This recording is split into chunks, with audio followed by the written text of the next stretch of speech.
All right, good morning, agents. This is Kevin Lauren. I'm the Director of Training and Marketing, and today we're going to talk about consistency, my favorite word. And we are joined by Bill Seitz, the corporate broker for Alta. Good morning, Bill. How you doing today? Good morning, Kevin. Good morning, everybody. Apologize for the uh I guess nasally voice. I'm got something a couple days ago, so just sorry, bear with it. I know it's obnoxious, but it is what it is. You know what? We got this the spring winds happening up here, and it is. I have the same nasally deal going. I've got the worst allergies ever, so you get to enjoy two nasally voices today. I somehow avoided getting any colds or flu or anything this year, but a couple of us in the house have been a little bit under the weather lately, so I did not escape the season. So, anyways, no rest for the weary, right? Is what they There say. you go. Well, good morning, everybody. Happy Wednesday. It's a beautiful day, at least down here in Southern California. And thank goodness we've gotten rid of those ugly winds, man. I don't know if you guys were got some of those winds over the last 4 or 5 days, but that was absolutely, I think my car was sandblasted and needs a new paint job. But let's start real quick, Kevin, with the broker tip that I put out yesterday. That was really related to pricing homes since we're getting into into the heart of the home, selling season, listing season, home buying season. And that's a pretty good little read. If you don't have a consistent method of pricing homes and the way you go about it, this will give you some ideas. It's kind of the way that I price homes if I'm going to sell property. Um, and it's got a nice little outline there of that procedure. And then, it's really important that that first week, that first 4, 5, 6 days to get any intel feedback from those first initial showings. It's going to give you the barometer almost immediately. And I feel like agents will be very honest with you if you're just polite, respectful. Say, hey, Kevin, I know you showed my property on Monday afternoon. Just wanted to get some feedback, and most likely Kevin's going to say, yeah, Bill, no problem. Yeah, well, maybe it wasn't a fit for my clients, but you know, it felt like it was priced right. Or, yeah, it felt like a little bit high considering and this, and you'll get some really good intel. So, pricing homes is not a perfect science. It's sometimes it's harder for some agents than for others. Especially if you've got, you know, well, the easy ones are like the model matches, right? You've got exact same square footage, exact same bedroom count, exact same lot size, pretty much cookie cutter stuff. But when you get into some of these like older, eclectic neighborhoods that they have remodels, they've got fixers, they've got uh, you know, two-story homes, they've got single story. It starts getting a little bit harder to get them priced properly, and so I think that's where it comes into having a very good, repeatable process in the way you price homes. So that's a good read. If you guys didn't see it yesterday, it should be in your inbox. Maybe take a look at that. There were some suggestions there. And then let's just hop into the quick market update, Kevin, if you can. I think you're muted. I am, or I was. You were, yeah. So, just like I had mentioned last week, maybe I should be a crystal ball person. I don't know. You're clarifying. Um, Unfortunately, with all this awful stuff happening in the Middle East, oil is getting pounded, and that is causing inflationary fears. And what does that do to the U.S. Treasury? It pulls it up. So you can see that spike down the bottom right corner. It has spiked in the last week. Oil is now over $100 a barrel, and I think the futures are at $120 a barrel. So, not good for our gas, not good for cost of goods and services, and not good for mortgage rates. So, um, while we're not in, we've been, in this 4.4 and a quarter range for, a while. If you can even just go back a couple months, we got that nice little dip, and then it just popped right after this little altercation or big altercation, however you want to look at it, happened. certainly the markets are reflecting that. And I did price out a loan yesterday, still in the high fives, rate and term for a condo. So not anything crazy to be worried about yet, but hopefully this all this geopolitical stuff will go away soon. Amen to that. Yeah. Lastly, before you get going, Kevin, I have a my little funny Instagram. You know, why not? Let's have a sense of humor. This one starts with saying realtors with their buyer clients during the crazy low inventory market. I like Yeah, this this is one. fun. Okay, here we go. Hand, grab my hand. Now we wait. We wait for that. Now we go. Keep holding my hand. Keep holding my hand. Keep moving. Keep your feet. Why is your hand slipping? Grab my hand. Grab my hand. So, anybody that had to be a buyer's agent, I know Rhonda Butler can relate. I know if several of you can relate.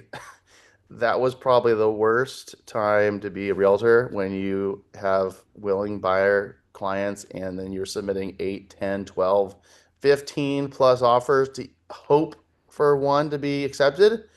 And that was that summarizes it right there. That was a really good one, Bill. So, anyways, those of you who have been in the business for any length of time can certainly relate to that. And I know I can. So, anyways, Kevin, take it away. All right, well done there, Bill. All right, great. So today I'm going to bring up my graphic that I created for you guys yesterday. So, one of my favorite things in the world to talk about is consistency. So, being consistent in pretty much everything you do as a realtor is a surefire way to ensure that you are going to create a predictable pipeline. And so, what does all that mean? So, lead generation is obviously the lifeblood of every successful real estate business, but unfortunately, a lot of agents kind of approach that backwards. So they jump around from different, tactics, a little social media, a little cold calling, a little paid advertising, but they never really figure out why they're not growing their business year after year. And so, what the top producing agents, I've been analyzing this stuff for quite a while. What the top producing agents don't rely on is, just luck or hustle, right? They build the systems that consistently attract, convert, and retain the clients. So they don't just look at their analytics every once in a while. They look at it daily. They look at it weekly. They look at it how that affects their business and what is working, what is not working. But by the same token, what those agents do is they do things in a very, very pragmatic and consistent way. So we're going to talk about some proven lead generation strategies, and these are things that I am definitely beating the dead horse here, but these things are so important that we just have to continue to talk about it, continue to make sure that every Alta agent understands why some of these top producing agents are in the position that they're in. So one of the biggest mistakes that I see that many agents make is they try to be everything to everyone. And we can all kind of relate, especially when you're just starting out. But you got to create a focus. And we talk about this all the time. So, what is the focus? You have to focus on one individual asset class in one market. Doesn't mean you're not going to take a listing that's outside that. But when it comes to your marketing and what you promote and what you put out to the public, you have to be laser focused. If you're focused, that means that your type of client will be attracted to you. So here's an example. I want to be the multifamily agent in Mission Viejo, or even in a subsect of Mission Viejo. I know Mission Viejo is very large. Or I want to be the luxury agent in Newport Beach, and I want to be the luxury agent on Lido Island, right? So that's a way more focused way to do your marketing. You're not just, I'm going to sell to anybody that has a heartbeat, right? You're focusing in on what you want to do as an agent. So, do you want to be a listing agent? Do you want to be a buying agent? Now you can break down who your marketing should be targeted towards and the problem that you can potentially solve that will set you apart from the other agents. So this does a lot of things for you. This allows you to position yourself as the expert in that field that everybody wants to work with. And when your positioning is clear, your lead generation effort becomes a lot more effective. And this definitely helps you stand out in your niche market. So, and I mentioned this, but when you're starting out, this is where a lot of agents just flat out get it wrong. They focus just on outbound marketing, especially in commercial real estate. We see this all the time. Instead of chasing leads every day, you want to build that personal brand. And, we talk about this all the time. Our recruiters talk about it. Building your brand on our platform. You want to build your brand that attracts those inbound leads.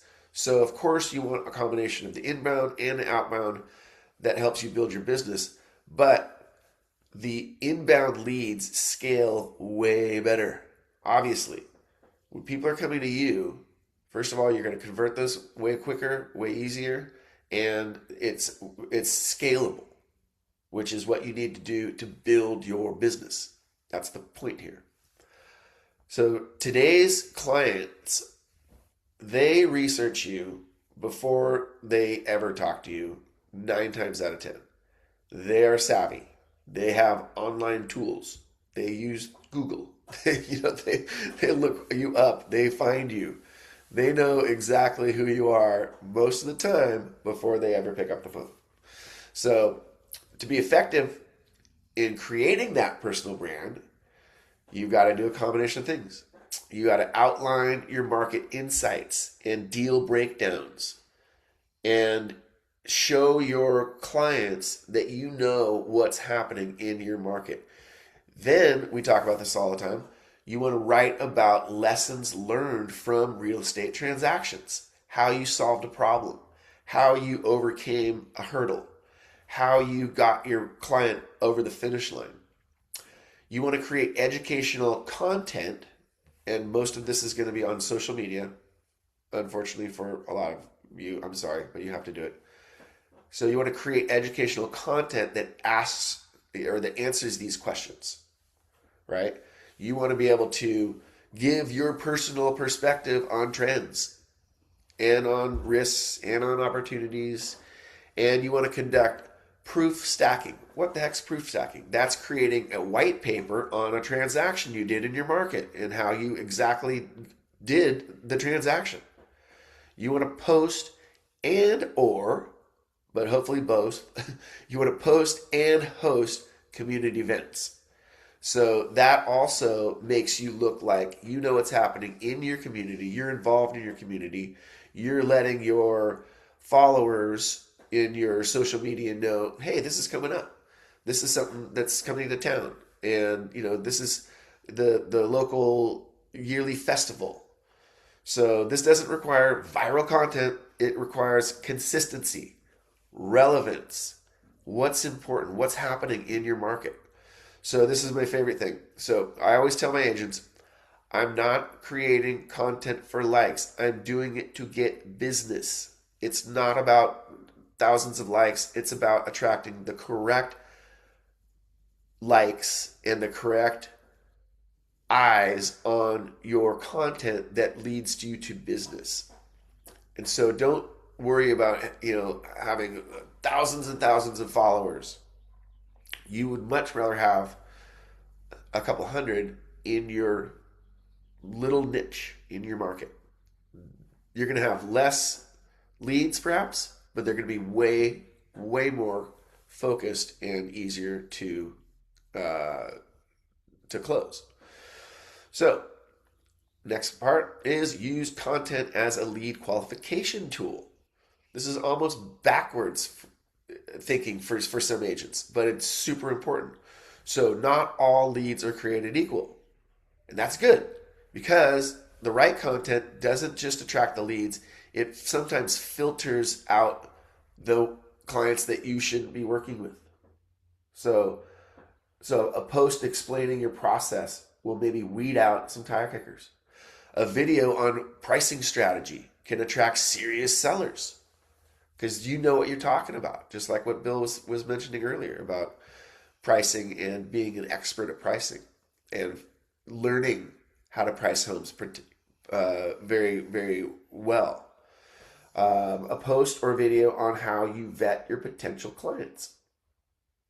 You're literally going to tell these clients how you vet your clients. So that's almost like dating, right? It's like, so in dating, if you're just like, okay, I'll date anybody, that's a turnoff for the other person, right? It's the same thing with clients. If you're telling your clients, these are the kinds of people I work with, and if you're this, or that, you're probably not a good fit. Nothing wrong with that. You're setting the boundaries. You're setting the tone of how you work with clients. So, and then also a post on financial readiness could attract qualified buyers. And having that content and having and giving that content away for free and educating your clients and making sure that it's getting out there. So, and doing it consistently. Everything that we're talking about needs to be done consistently. So, instead of trying to convince everybody, use your content to set the expectations, demonstrate your personal expertise, pre-frame how you work, and conduct your business. So you'll end up with, like I said, fewer leads, but the ones that you do get are going to be higher quality, easier to convert. Next part, leverage strategic partnerships for warm leads. I think I've been talking about this the entire time we've had Alta Realty Group, but creating your business network, making sure that you have in your pocket your escrow officer, your mortgage broker, your real estate attorneys, your CPAs, your property managers, your developers, contractors, painters, handymen, photographers, any other of these ancillary businesses that are important to our industry. You have to have business relationships with these people. And so, why is that important? First of all, you have your go-to trusted network that you can feel good about referring your clients to. The opposite of that is, and the way that you approach these business professionals is you ask them, how can I refer business to you? How can we build reciprocity? How can we be a team? Who can I refer to you that would be a good client? You're utilizing the same exact philosophy and the same exact process that you use for yourself, and you're now putting it out and making sure that you're helping your business network grow. Then that comes back to you, but you have to give first, right? And so you might not get a lead from any one of your business partners for a while, but you have to be able to put yourself out there and say, I'm going to do this for you. So the next part is turn past clients into a lead engine. This also we talk about all the time. So in most cases, I find that an agent's database is one of their most underutilized assets. And then I do work with a lot of agents that simply don't have a database, which is a no-no. Your database and your list is your business. And the bigger it gets, the better off you are, the more real estate conversations that you're having. And like I say all the time, it takes at least 50 real estate conversations to maybe get to a deal. Maybe 75, maybe 100. So the more people you have in your database, the more easy it is to have and create those conversations. And reasons to have a conversation: create the monthly market updates through the Sierra system. occasional personal check-ins, birthdays, anniversaries, dates that you helped them close a deal. Share relevant opportunities, insights, especially when it's a market where they own the assets in that market. Something pops up, a market change, a shift, mortgage rates drop, right? Any of those different things are reasons to contact the people in your database and talk about them. And then we always talk about giving them such good service before, during, and after the deal that they don't forget. And they know that you're the one that they need to refer the business to. So that way you stay top of mind. You don't become the secret agent that they forget about after the transaction. Your goal is to become their real estate advisor. Then, when they think of real estate, they think of you, not the kid down the street that just started and is smoking you because he's you know out there all the time. He's doing the social media. He's hosting the events. He's posting about what's happening in the community, right? Don't do that. You can be this top producing agent. This is not rocket science, but it does take consistency. Consistency is what brings you to top of mind. If you just post a couple things, forget it. You're not consistent. You're not top of mind. You're not checking back in with your past clients. You're not finding out how you can help them after the deal. You're not checking in to see how things are going. You know what the house was like when they bought it. Hey, have you done those upgrades that we talked about? Is Jimmy doing well at the new school? All those things show that you care and they keep you top of mind. You're not being pushy. You're not asking for the referral necessarily, but it's not a bad idea to do it during the course of those communications. So, big mistake that a lot of agents use, or a lot of agents make. So, one of the biggest complaints that I think in all of real estate is clients say, my agent doesn't call me back. Like, what? Are you kidding me? So let's fix that. So when you're vetting a potential client, ask them how they would like you to contact them. Do you prefer text, email, call? Then ask them how often they would like you to reach out when there's an update. With our Sierra system, you can put people on a once a week or an everyday alert with homes. Ask them how they want to be contacted. Be polite. So these are really simple steps to keep your client happy and keep them referring you clients. So also, on top of all that, use some paid ads. Excuse me. Use some paid ads to amplify what's already working. So I don't recommend people spend too much on this. If you have a raging business and you have the funds to do it, yeah, you should do more paid advertising than if you don't. And you should allocate a certain percentage of your funds to some paid advertising.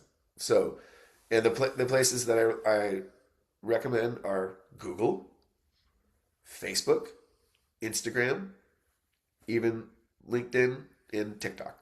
So, and when you're doing that, always have in mind that you have a clear expectation of the exact amount of money that you can afford to spend and where is my client base most visible. And it's different for different people.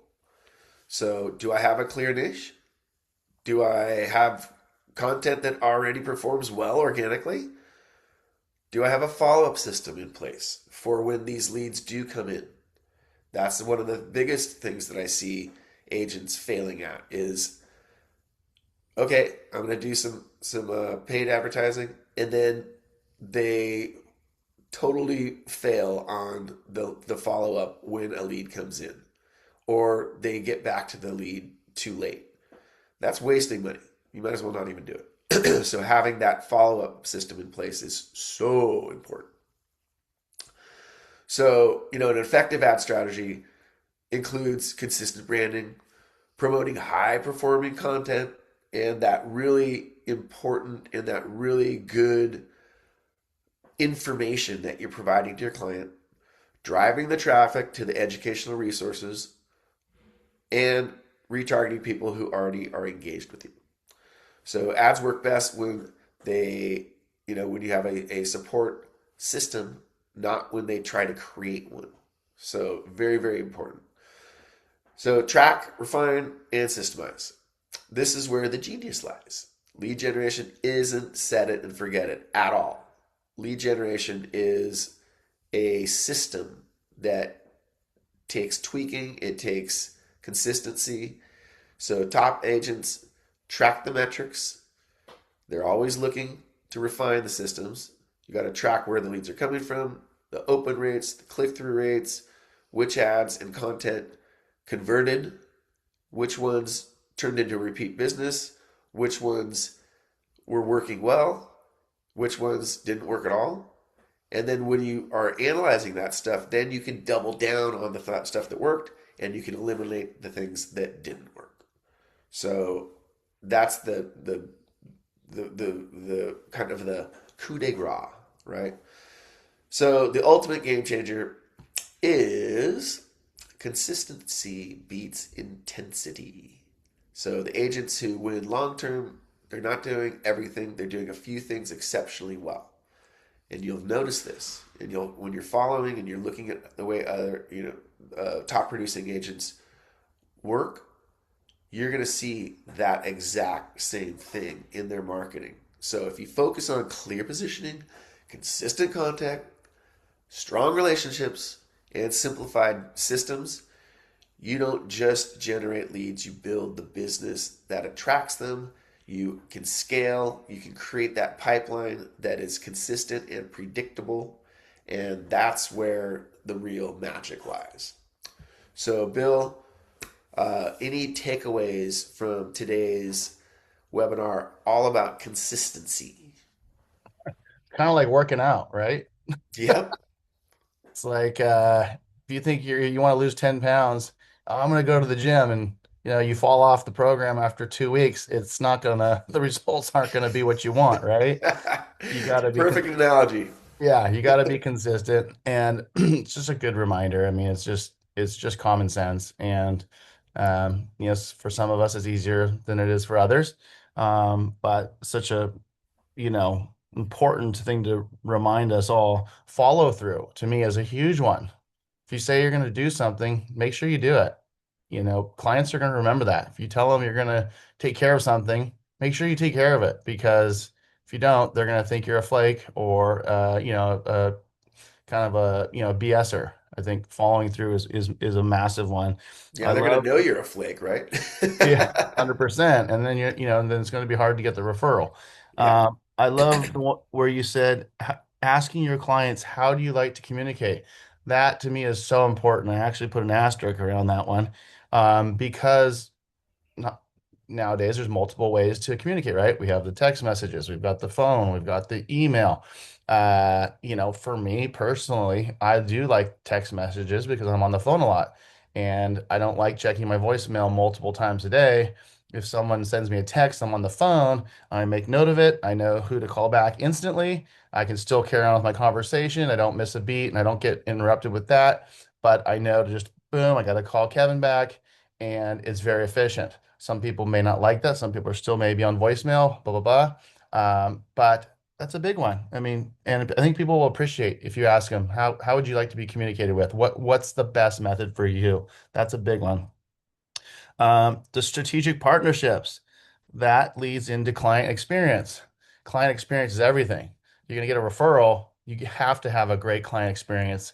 You have to do the follow through. You've got to be consistent and you've got to communicate well. So to me, that all ties together with your partnerships and your client experience, right?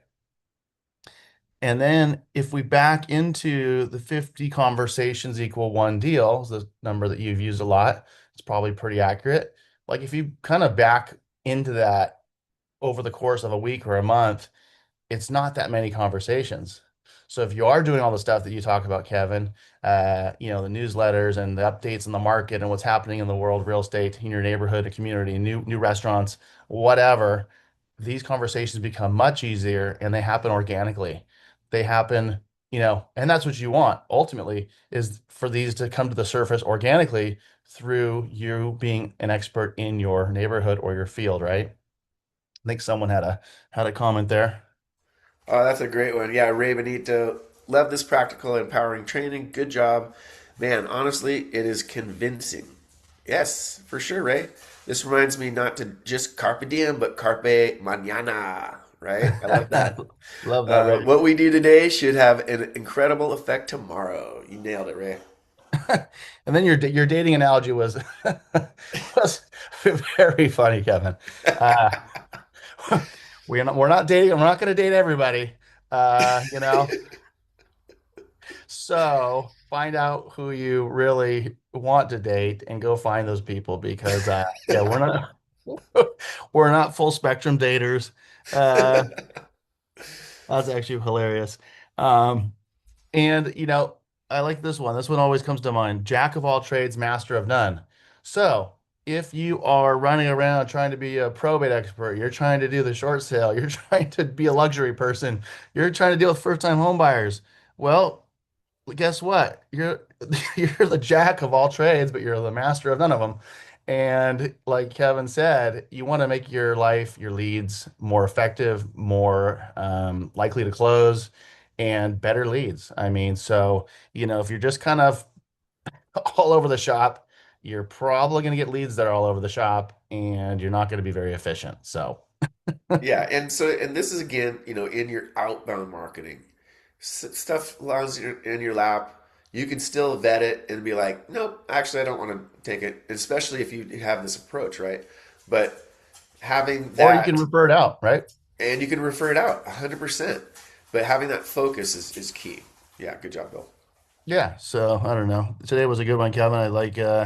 I know when I'm taking notes, that means there's really good content, which is most every week. So, um, I learn stuff on these webinars. I hope you all are taking little bits and pieces from these trainings because once again, we've been on for 33 minutes. We're gonna all get on with our day and our week here, and this is all excellent content, excellent material, and we're here to guide you and give you motivation to go and execute because really all it comes down to is consistency. Boom, nailed it. Yeah, so Nailed I it. hope you guys really use this stuff. Make sure that it does empower you. Make sure it does inspire you to be that top agent. These are the tools to get there. You all have it within you to do it. So I'm always here for questions. Bill's here for questions. Get out there, make it a great week, make it Hey a Kevin. consistent week, Hey right? Kevin, before you sign off, Yeah. I wanted to make a note. I'm not wearing the sweater this morning. Oh, good boy. So I was like, oh, I'm gonna wear the same sweater because it's still kind of chilly. Not the same sweater, but like the one I like because it's very comfy. And I was like, well, I went from Charlie's Angels, the guy that was never on camera, to now I'm on camera. And then I was rotating between two sweaters, I realized. And I turned into Mr. Rogers. You had your uniform. So if everyone can remember Mr. Rogers, if you're old enough, he pulled out the same light blue sweater every time. Yeah. And that was, I don't know. I'm having a laugh at myself, so hopefully we all can too. That's perfect, Bill. All right, so no more Mr. Rogers, okay? No, Like, no, I'll have some okay, color on next week. good boy. Yeah. Well, All thanks right. again, Kevin. Appreciate your time this morning. Appreciate everybody being on. And like you said, let's go out there and make it a great week. Yep, make it a great week. Consistency is the key. That just should be your mantra forever. Consistent. Do everything consistently. All right, agents, thanks for joining us. Make it a great week, a productive week, and we'll see you guys next Wednesday on the webinar. Bye bye.